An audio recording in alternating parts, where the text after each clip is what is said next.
Are you getting the bad module info has stopped working error in PUBG Battlegrounds? No worries. In this video, I'll show you how you can fix this error on your PC. So, without wasting any time, let's jump right into the solutions. Before anything, make sure to turn off any overlay apps like MSI Afterburner, Riva Tuner, etc. Solution 1. Use compatibility option. To do this, first open Steam, then go to your library. Next, right-click on PUBG Battlegrounds and hover over Manage, and click on Manage Local Files. Now, the file manager should open up. From here, go to the TSL Game folder and to the Binaries folder.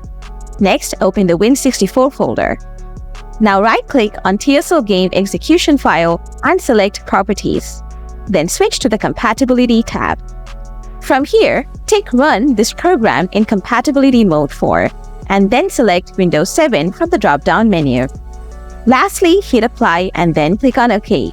Now, check if the error is gone. Solution 2. Use windowed mode in PUBG. To do this, open PUBG Battlegrounds on your PC. Once in the lobby, click on the gear icon from the upper right corner of the screen. Then click on Settings from here. By default, you should be on the Graphics tab. Now, change the display mode either to borderless or windowed, and hit Apply and check if the error is fixed. Solution 3. Repair corrupt game files. Open Steam again, then go to your library. Next, right-click on PUBG Battlegrounds and click on Properties from the pop-up menu. Now, click on Installed Files from the left side menu.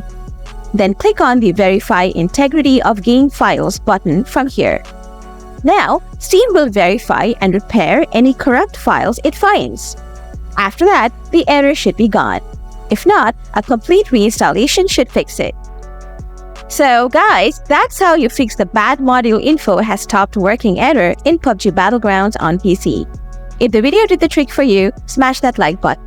And if you have any questions, feel free to drop them in the comments below and I'll get back to you real soon. Thanks for watching.